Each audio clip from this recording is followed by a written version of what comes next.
வாழ்க தமிழ் வளர்க செல்வம். இன்றைக்கான பதிவில் நம்ம என்ன பார்க்க போகிறோம்னா, அதாவது சில்லியடி கல்யாணி வருஷம்னு சொல்லுவாங்க. ஒவ்வொரு ஊருக்கும் ஒவ்வொரு மாதிரி பேர் இருக்குது. இது பிள்ளையாரடின்னு சொல்லுவாங்க.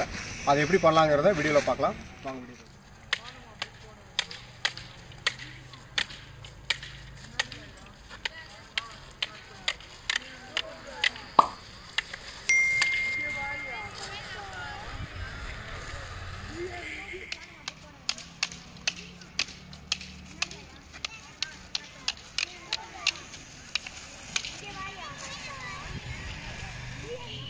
அடுத்ததாக இதில் வந்து கிடாமுட்டை எப்படி பண்ணலாங்கிறத பார்க்கலாம்.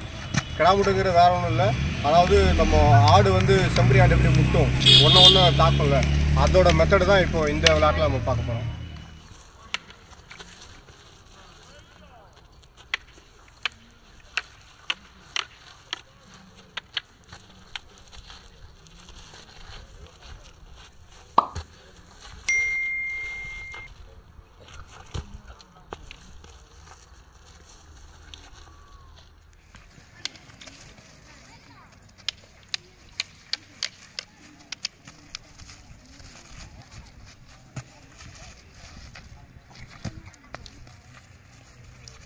இந்த வீடியோ பிடிச்சிருந்தா லைக், ஷேர், கமெண்ட், சப்ஸ்கிரைப் பண்ணிருங்க. மறக்காம பெல் ஐகானை கிளிக் பண்ணிருங்க. Bye by.